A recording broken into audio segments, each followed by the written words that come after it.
In your first book in the series, Angelology, you introduced us to the concept of angels who aren't angels. It's not really. It's like, or who aren't angelic in the positive sense. Exactly. Yeah. The characters, the sort of bad guys in Angelology, and then again in the new book Angelopolis, are called Nephilim. So they're not really angels. They're a hybrid between angelic creatures and humans. And for those people out there who haven't read Angelology, the origin of these creatures is taken from, or I've taken it from, a passage in the Bible, Genesis 6, that references a moment when angels came from heaven to earth and mated with women, fell in love with human women, had children with them.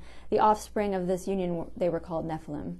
And so the starting point for me with this series, and what I sort of make the bedrock of that world, is that these Nephilim existed then and they still exist, and that they are on the earth among human beings.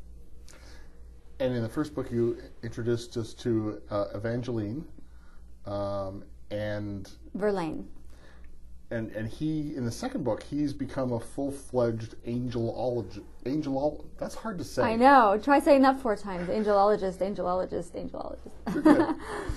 It takes a lot of practice. Yes, in the first book, Verlaine was just a sort of naive young teacher at Columbia University who fell into the world that Evangeline is in, of angelology.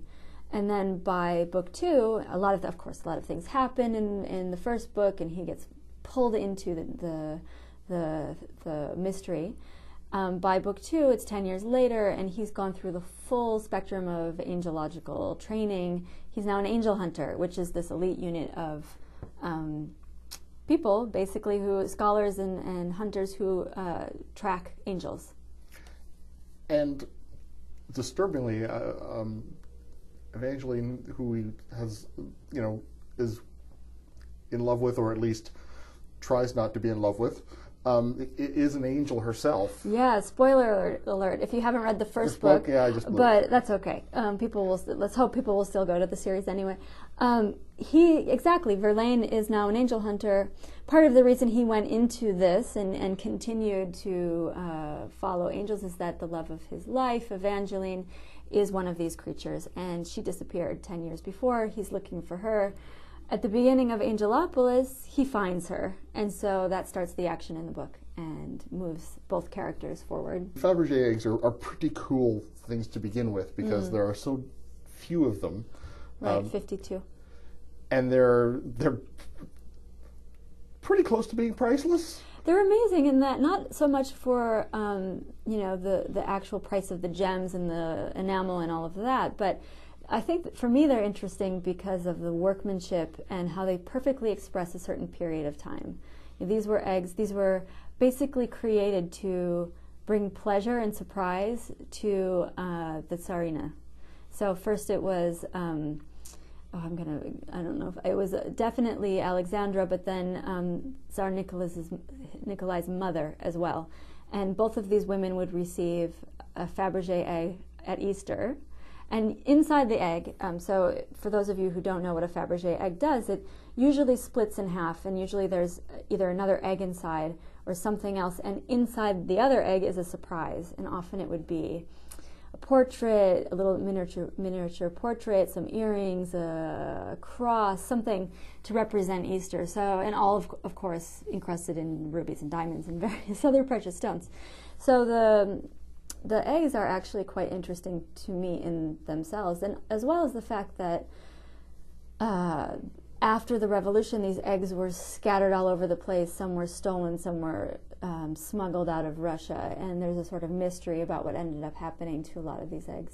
I felt sorry for Verlaine, because he's torn constantly, because his job is get angels, find out everything he can, kill angels, and the love of his life is an angel, and he's... Yeah, no, poor Verlaine, you're right. I mean, this book has not been nice to Verlaine, I have to say.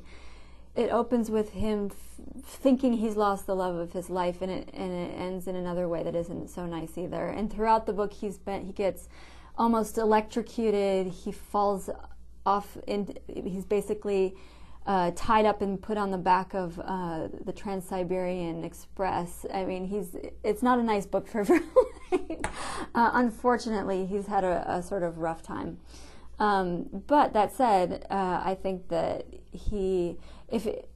for those readers who like Verlaine, he's really the hero of this book. Evangeline is in the background a bit more in this book, whereas in the first book she was pretty much the star. Here she's taken a step back, and she'll probably step out again in book 3. How many books do you see? I see 3 at this point. It doesn't mean that that's the end for sure, but at this point it's a trilogy. It was originally a single book, and then I got to the end and realized that I needed to write more. But I'm pretty sure that it's a trilogy. I have the ending planned. I have this last book outlined. So I'm pretty sure that that's how it's ending. The book is Angelopolis. I've been speaking with the author Danielle Trusoni and Angelopolis, published by Doubleday Canada.